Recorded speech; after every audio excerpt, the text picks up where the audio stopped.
G'day folks, Red here from RHS Software Engineering. I haven't been sort of blogging much over the last 6 months. I've really been trying to catch up on design jobs. And that's been the main focus. Thanks for everyone's patience.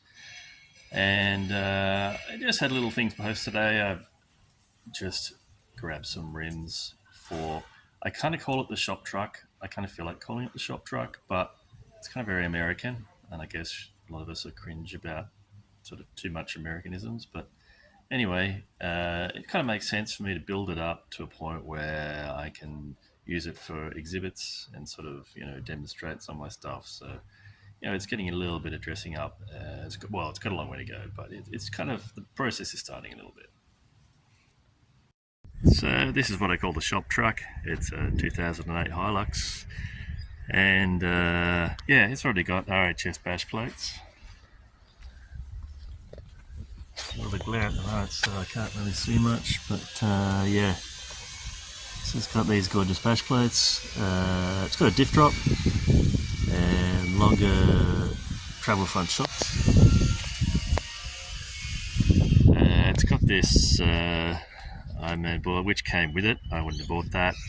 I think it looks kind of okayish. Of course, it's got plastic, which is going to make the bar rubbery plastic, which will make the bar look terrible in a few years' time. And it's got this hideous front overhang, bulbousy thing.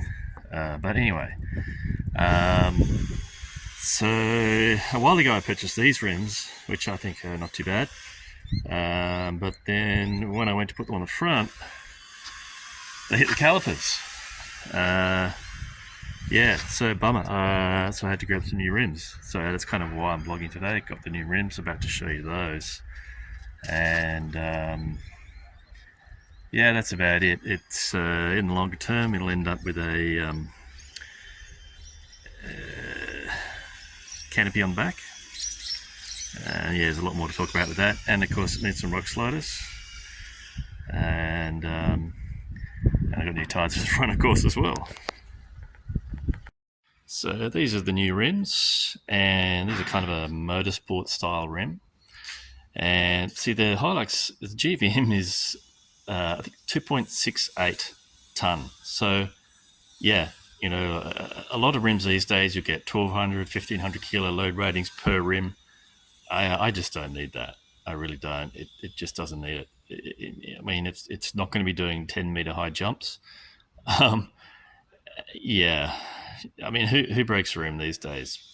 Pretty much doesn't happen. Um, look, I understand if you've got a 70 series Land Cruiser 79, and it's got a GVM upgrade to 4.5 ton or something like that.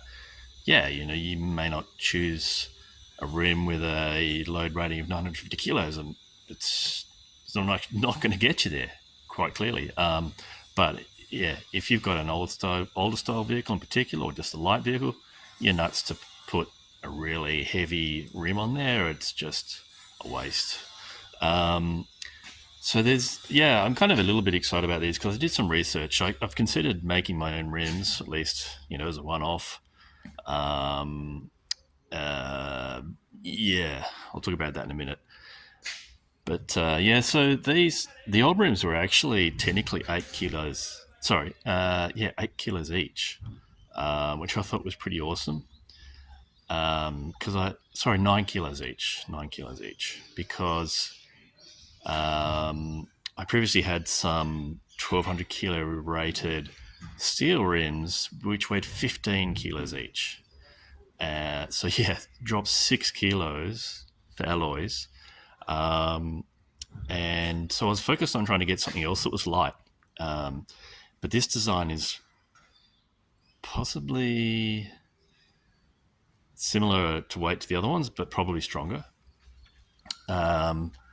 These, I've got the scales, and I have put them on the scales, but I'm not too sure if these scales are definitely not very accurate. They're ancient, and I need to get some proper ones.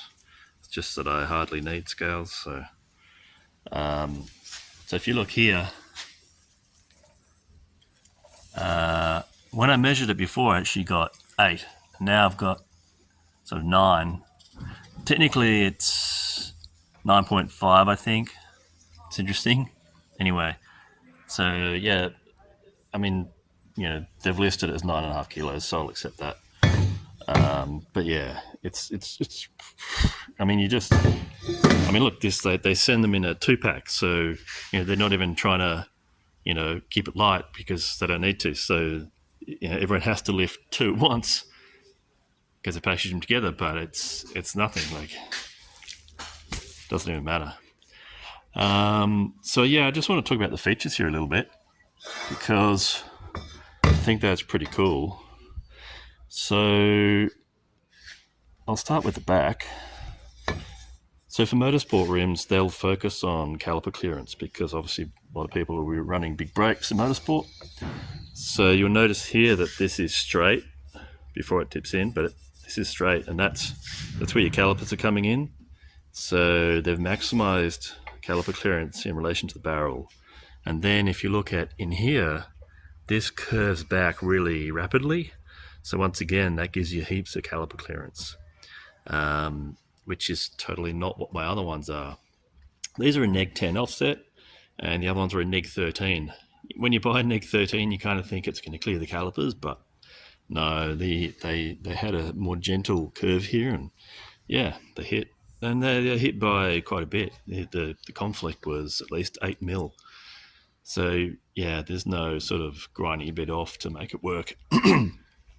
So you can see here in this design that you've kind of got this main spoke, and you've obviously got the full contact patch here. So the force is going straight up through the spoke.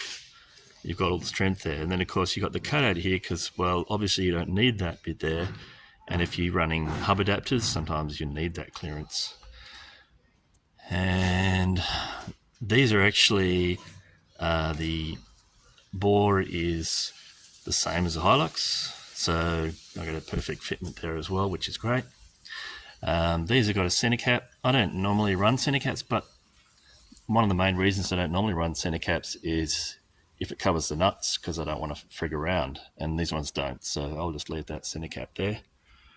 And that's probably all to talk about here. All right, let's flip it around.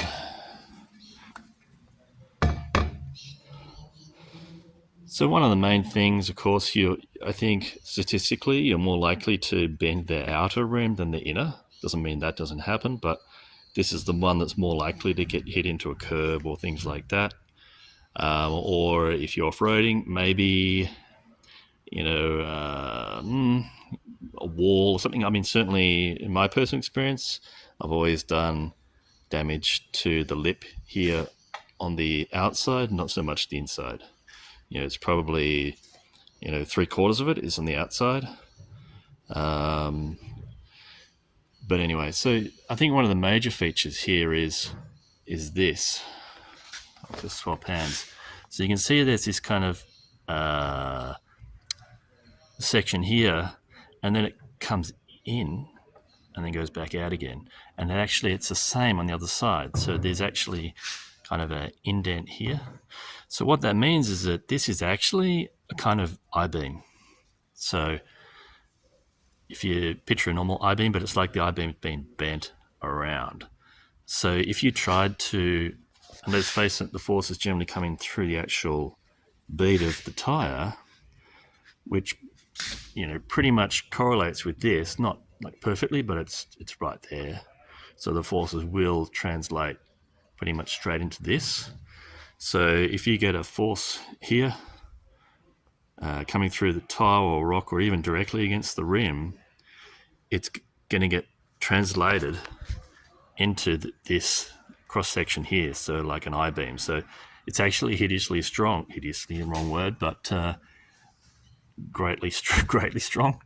Now I sound like Trump or something in here. And what this also does is means that the spokes are shorter, so it effectively makes the spokes stronger. These have got a good depth to them, and it's got 6, so it all lines up with the bolt pattern. Having this section here come out like this, that offers a great amount of strength to this whole hub section.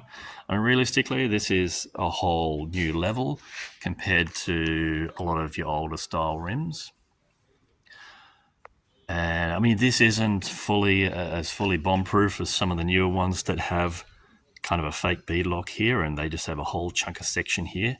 So this lip would be more likely to bend than some of the rims available now.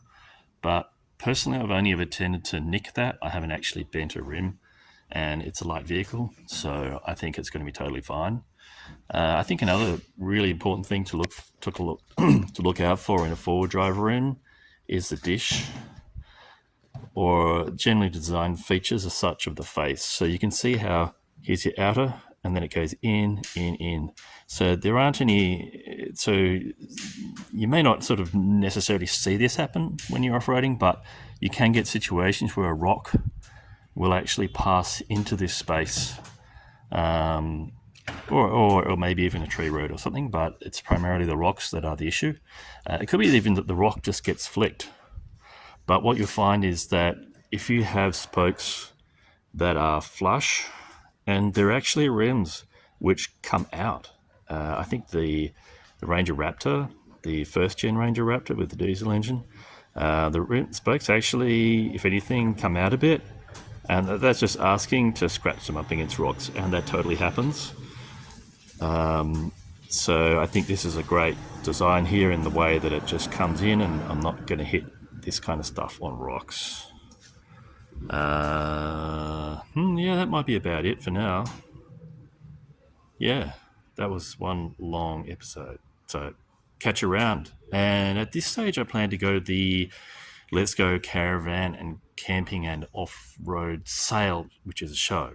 It's kind of a bit of a mouthful name, but in July 24th to the 27th of July. So probably going to be exhibiting there.